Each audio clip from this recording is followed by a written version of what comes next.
They invited her to the wedding to humiliate her. They told her she could never be a mother, to show everyone she was the woman who failed. So when Grant Holloway stood at the altar, smiling beside the woman he cheated with, he believed the past was buried. But when Elena Mireles walked down the aisle, the guests didn't see a failure. They saw a mother. They didn't expect her to be holding a child, and he definitely didn't expect that child to have his eyes. This wasn't a wedding interruption. It was a life finally running out of places to hide. Stay with me, because the quiet woman they humiliated didn't come to beg. She came to end everything. Before we begin, subscribe to the channel if you believe quiet people are often the strongest, and comment where you're watching from.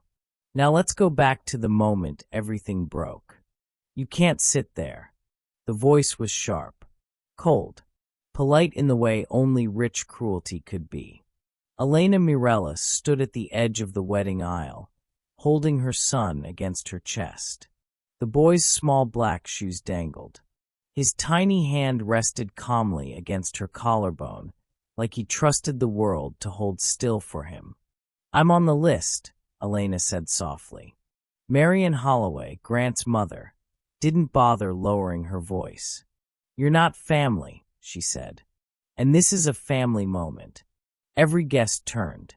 Grant's bride, Lydia Carver, stood frozen beside him in white lace, her lips parted like she'd forgotten how to breathe. Grant's groomsmen stared at Elena like she was a ghost that had learned to walk.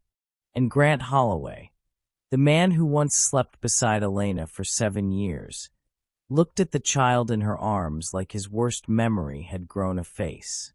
"Elena," he whispered, "what are you doing?" She met his eyes. "Calm. Steady. Finishing something you started," she said. Elena Mireles had always been easy to overlook. She didn't dress loud. She didn't interrupt. She didn't compete.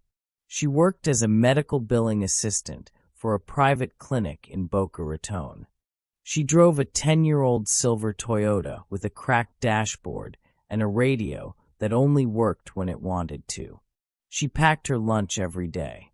Rice, beans, chicken, simple food. When she was married to Grant Holloway, people called her sweet. Sometimes plain, often too quiet for a man like him.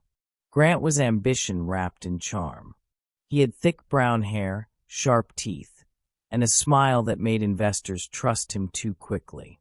He came from Old Palm Beach money, real estate, legacy donors, charity galas with last names stitched into marble walls. And Elena? She came from nothing. Her mother cleaned houses. Her father died when she was 15. She learned early how to stay small so others could feel big.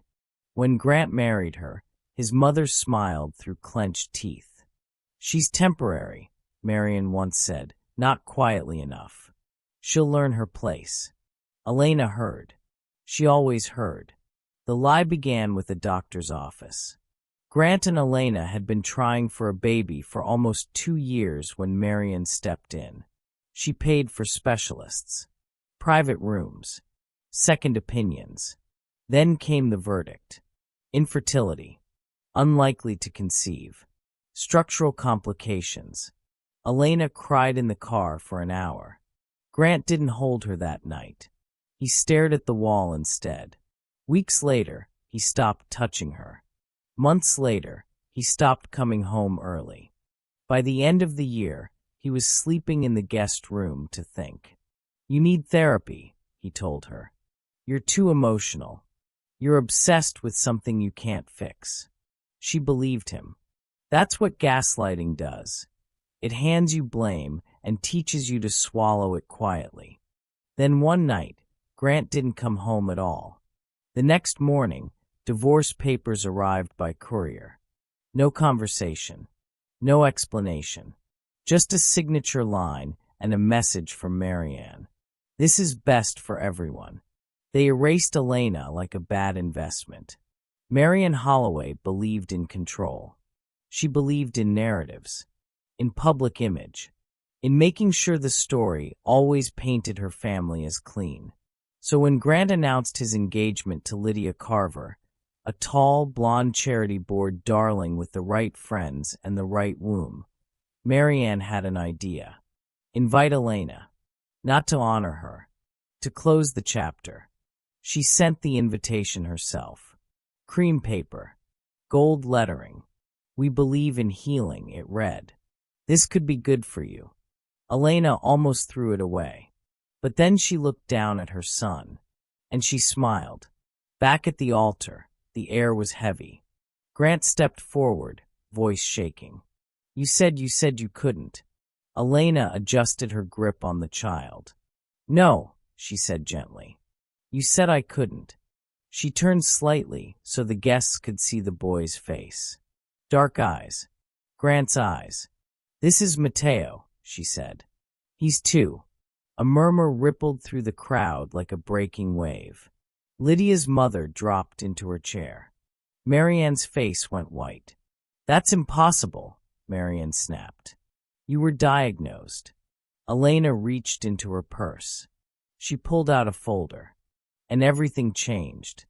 The cameras didn't stop rolling when Elena walked away from the altar. Someone always films a collapse when money is involved. By the time Elena reached the end of the white aisle, whispers had turned into low, hungry noise. Palm Beach society, people who lived on perfect photos and polished stories, finally had something real to chew on. Grant Holloway's wedding wasn't just ruined. It was exposed.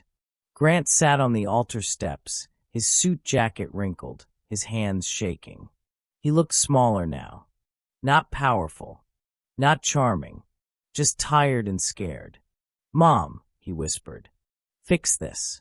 Marianne Holloway stood stiff, her spine straight like pride could still protect her. "There's nothing to fix," she said through clenched teeth. "She's lying." But her voice no longer carried weight. 2 women from the charity board stepped away from her. One man checked his phone and frowned. Another guest quietly removed a Holloway Foundation pin from his lapel. Power doesn't disappear loudly. It leaks. Lydia Carver stood frozen near the floral arch, her veil still perfectly placed, her mascara starting to run. "You told me she was dangerous," Lydia said, her voice trembling. "You told me she was obsessed." Grant looked up at her. "Lydia, please." "You told me you couldn't have kids," she snapped. "That it was impossible." Elena paused near the last row of chairs. She hadn't planned to speak again. But lies hate silence. "He didn't say impossible," Elena said gently. "He said I was." Lydia's breath caught. Elena turned just enough for Lydia to see Mateo's face clearly. The small curve of his nose. The deep-set eyes. Grant's face. Lydia took a step back. "Oh my God," she whispered. "I was the replacement." Grant said nothing, because silence was the only truth he had left. 2 years earlier, Elena sat alone in a clinic waiting room with beige walls and old magazines. Mateo kicked softly inside her belly. She had no insurance, no husband, no family name to protect her. But she had clarity. The nurse had looked up from the ultrasound screen and smiled. "He's strong," she said. Elena cried, not from sadness, but from relief. Grant never knew about the first appointment, or the second, or the night Elena sat in her car and decided something important.